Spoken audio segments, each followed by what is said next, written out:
I'm Peter Lee, and this is Newsbud's China Watch. This week, China had its hands full dealing with dangerous and rapidly evolving security situations in South Asia, Xinjiang, North Korea, and the South China Sea. Last week, I looked at the recent string of attacks in Pakistan and attributed them to state-sponsored terrorism facilitated by Indian and Afghan security services. That opinion got plenty of support on the hawkish side of Pakistan media. Munir Akram, Pakistan's ex-ambassador to the UN, declared, "We know the hostile powers that have sponsored these attacks, the intelligence agencies of Afghanistan and India." More significantly, Prime Minister Nawaz Sharif made the same point, though more obliquely, but also more officially, during a state visit to Turkey. He told a press conference that involvement of foreign hands behind terrorist activities in Pakistan could not be denied. Then, Pakistan did something clever. The immediate aftermath of the massacre at Siwan was a wave of Pakistani anger at Afghanistan for harboring the attackers.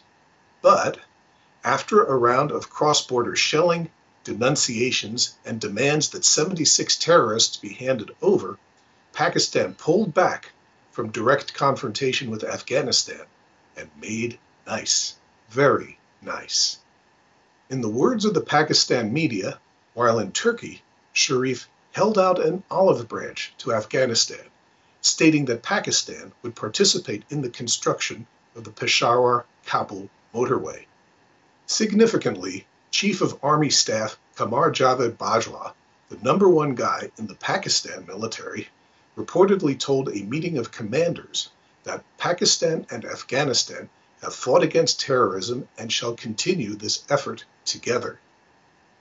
Now, anytime Pakistan's civilian and military leadership are on the same page and talking restraint, it's bad news for India, which relies on the narrative that there is no Pakistan nation, just a rogue terrorist parastate run by the army.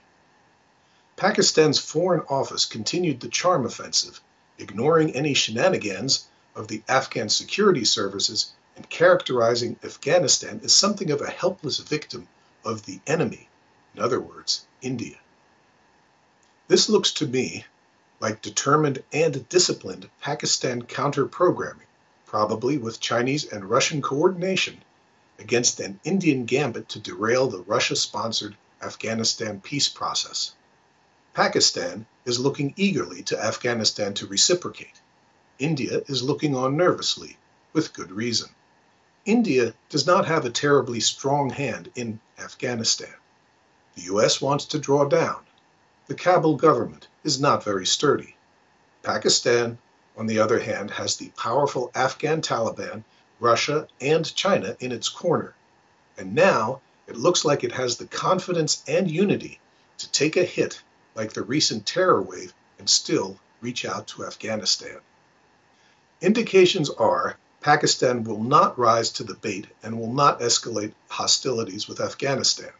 Instead, Pakistan and China and Russia might instead use the attacks as a wake-up call to improve relations with Afghanistan at India's expense. And it looks like China is also directly leveraging its security relationship with Afghanistan to pull it into the PRC's orbit, which would be another rebuff to India's ambitions in Afghanistan. The Financial Times reported that China and Afghanistan are apparently doing some kind of unannounced joint patrolling operation at the China-Afghanistan border, presumably to prevent traffic in fighters and weapons between Afghanistan and China's Xinjiang Uyghur Autonomous Region. You might remember from last week's China Watch that I said the first major projection of PRC military power beyond its borders could be into AFPAC. This looks like it might be the start.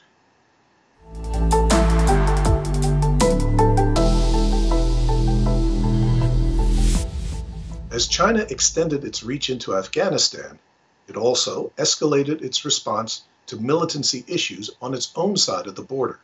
Television viewers in Xinjiang were treated to a remarkable spectacle. 我们坚决贯彻秩序的决策部署，忠实履行职责使命，打击暴力恐怖活动，当好维护新疆社会稳定的压场车，以实际行动迎接党的19大胜利召开。 This was one of 3 rallies and televised patrols by armed police and security services in the main cities of Xinjiang, the capital Urumqi, Kashgar, and here at Hotan, which has seen several attacks by Uyghurs against Han Chinese. The rallies were apparently intended to signal that there's a new sheriff in town, namely, new Xinjiang Communist Party chief Chen Trengguo. According to VOA, the government also announced a reward fund of 100 million RMB, about $14 million, just for Hotan.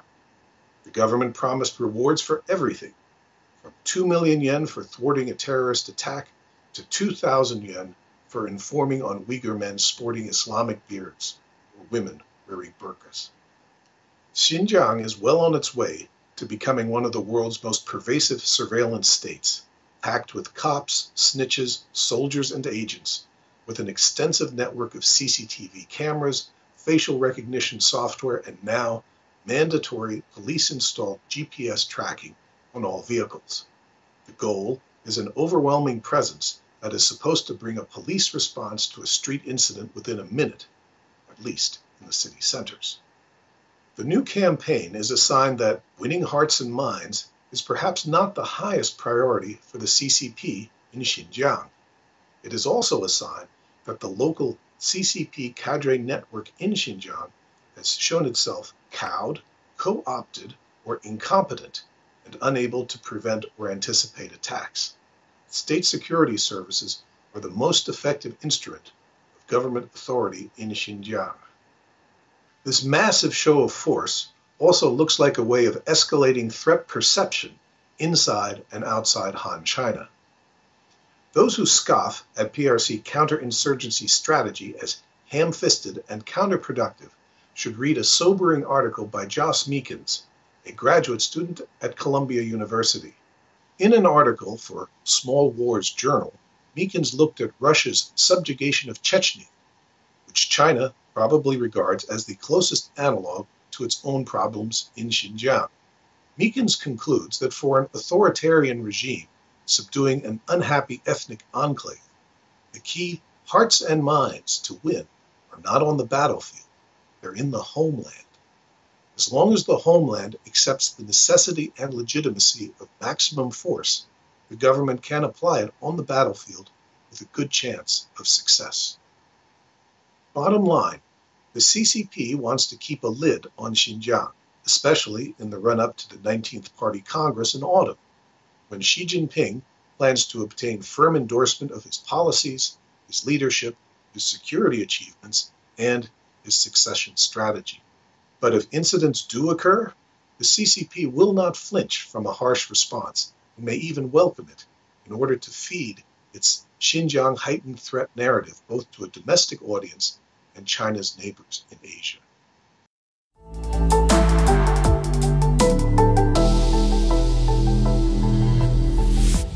As China makes its moves in Central Asia and AFPAC, it also has to deal with its perennial U.S.-related headaches, North Korea and the South China Sea. This week, both those headaches got worse. On February 25th, the news came out that the talks between North Korea and the United States have been canceled, probably because of the murder of Kim Jong-un's half-brother Kim Jong-nam in Malaysia. The U.S. State Department refused to issue a visa to the Director General of the American Affairs Bureau of the DPRK's Foreign Ministry. Last week, I speculated that the murder was a clever move by North Korea to remove Kim Jong-nam as a possible figurehead in a post-communist North Korea. This would make a U.S.-South Korean regime change strategy less attractive and make U.S.-North Korea negotiations more attractive. Too clever, maybe. It looks like the global hubbub over the murder was simply too great. North Korea probably thought it could count on Malaysia to kind of keep a lid on things, but Malaysia did just the opposite.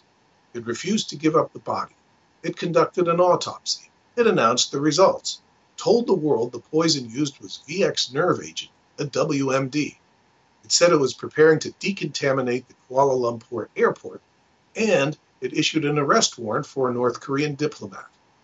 Without Malaysia smoothing things over, the state-sponsored angle is pretty hard to avoid.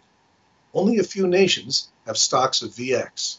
North Korea is reportedly one of them. It looks like a team of killers was needed, since the nerve agent was best delivered in binary form in 2 separate attacks to combine in the lethal state after application to the victim. Otherwise, the VX might have killed or sickened bystanders or the assassins, as well as Kim. As for detecting VX in an autopsy, it apparently isn't that hard, since identifying traces of VX is a major focus for the Chemical Weapons Convention. Though maybe North Korea wasn't aware of that, since they are one of the few countries in the world that never joined, and maybe they weren't keeping up on the technical bulletins. One really wonders what the North Koreans were thinking in employing so complex and easily detectable an assassination technique. I will leave the false flag theorizing to others. Anyway, major fiasco. China, I think, is rather frustrated by this development. Its preferred endgame is U.S. DPRK negotiations, concluding in some sort of peace treaty that keeps North Korea in place and reduces the risk of some militarized regime change gambit that might put hostile troops into North Korea. I believe China publicly cut off coal purchases from North Korea, which attracted a rare show of public anger from the DPRK, so it could resume them to reward North Korea later on for progress in negotiations. But not to be, at least for now. If the DPRK responds to the breakdown of talks with another provocation, we might just end up back at zero, or maybe less than zero.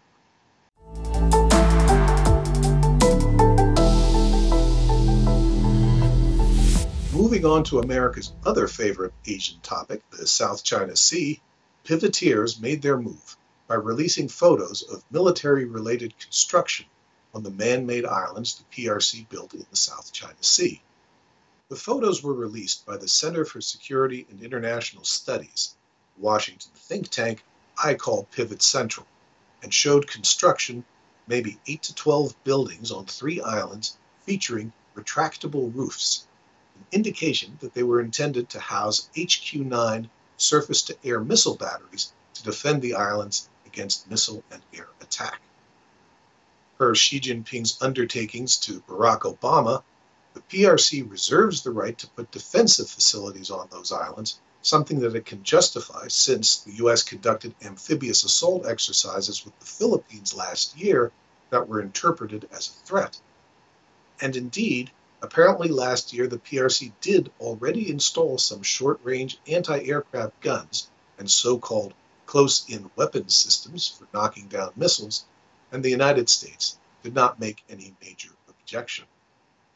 So, the new structures are not quite crossing any red lines on militarization, especially since no actual surface-to-air missile batteries have been installed yet. And in any case, the United States is quite confident of its ability to reduce these exposed islets to rubble, no matter what defenses they have. But HQ-9 missiles are high-tech weapons equivalent to the U.S. Patriot system with a range of 200 kilometers at a speed of Mach 4. If HQ-9s actually show up on the man-made islands, I think there's going to be a pretty big fuss from the overmatched, smaller nations in the region. Construction of these facilities apparently commenced in October and November of last year, and presumably have been under the continual surveillance of U.S. spy satellites, which have a reported resolution of 10 inches. So why do we get this, a release of crappy commercial imagery, in mid-February? I think it is a way to keep U.S. government fingerprints off the release, while at the same time making things awkward for Philippine President Rodrigo Duterte and his policy of bilateral engagement with the People's Republic of China. The photos make the case to the nations of the region that the PRC is taking advantage of Philippine appeasement to get more military gear on the islands. And it so happens that the nations of the region showed up in the Philippines last week because the Philippines was hosting an ASEAN Foreign Ministers Retreat. So, the Philippines Department of Foreign Affairs was forced to address the issue by Vietnam and perhaps other unhappy states behind closed doors. The official communique contained the usual mush, no mention of China. It said, on the South China Sea, a number of ministers expressed concern over recent developments and escalation of activities in the area which may further raise tensions and erode trust and confidence in the region. But Philippine Foreign Affairs Secretary Prefecto Yase, the genial host, got a little carried away in displaying solidarity with ASEAN and not acting like a Chinese tool. In his press conference, Yase stated that the members of ASEAN had, in his words, noticed very unsettlingly that China has installed weapons systems in these facilities that they have established, and they have expressed strong concern about this. This caused a kerfuffle, and the Chinese Foreign Ministry over 3 days developed the story that Yase was talking through his hat, and ASEAN wasn't worried that much, collectively. The PRC does have a point insofar as Cambodia would block any formal, unanimous ASEAN consensus criticizing China, and it was probably mainly Vietnam and maybe Malaysia, Indonesia, and Singapore griping in the meeting. And Yase is not the smoothest and most articulate of diplomats and tends to trip over his own tongue while wrangling difficult topics. He's maybe wishing he had kept his mouth closed on this one. But he didn't, and maybe he didn't care. He's a temporary appointee who's supposed to leave office in a couple months to make room for a Duterte loyalist as Secretary of Foreign Affairs. Worst case for China, Yase was obligingly advancing an anti-PRC strategy promoted by staff in the Department of Foreign Affairs, which is a hotbed of pro-U.S. sentiment. Yase's statement did provide a good indication that some ASEAN members are not happy with the U.S.-China security competition playing out in the South China Sea and would be very unhappy if it escalated to China actually putting HQ-9 surface-to-air missile batteries in the Spratlys. Opposition to island militarization is a case ASEAN is in a better position to make than the United States, which only has standing on South China Sea freedom of navigation issues. If pro-U.S. ASEAN members and factions in the Philippines Foreign Affairs establishment can get demilitarization of land features in the South China Sea on the agenda, the China-ASEAN Code of Conduct will never be concluded, and China will remain in an antagonistic relationship with ASEAN, which is just the way the U.S. likes it. So Yase's statement was an unwelcome poke in the eye for China, one that might have been responsible for the sudden postponement of a Chinese delegation expected in the Philippines to sign agreements for 40 joint projects worth billions. President Duterte had to do some hurried damage control, assuring China it had misunderstood Yase's rather clear remarks.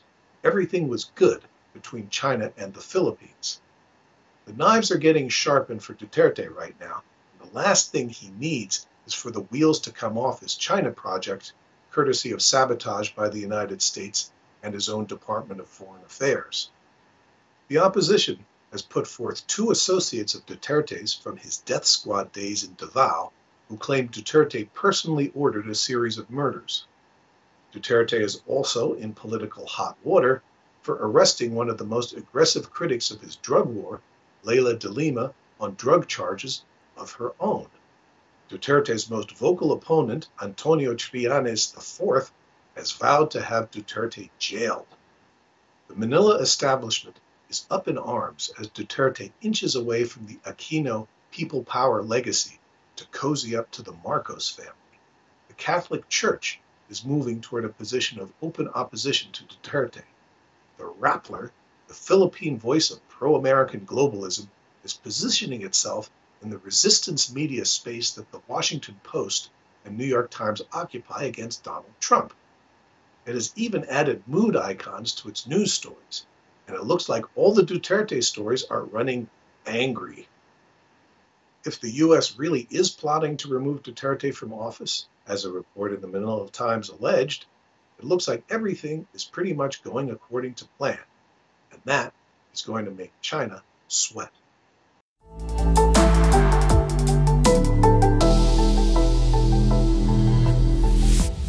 Finally, tough times call for tough politicians and tough journalists.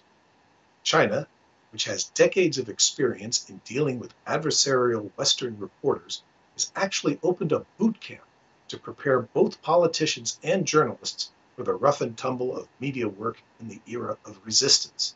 Here's a peek.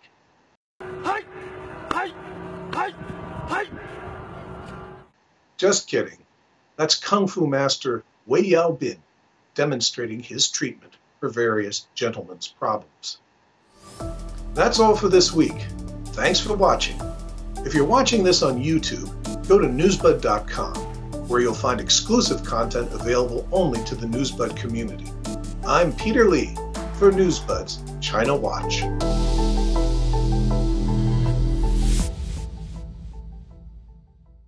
For just a small subscription fee, you can become a member of the Newsbud community and help keep this website running. Your subscription will provide you with full community access to exclusive content, including videos and articles from Newsbud's team of experts and analysts, as well as a members-only monthly newsletter from Newsbud's founder, Sibel Edmonds. Sign up today for full access at newsbud.com.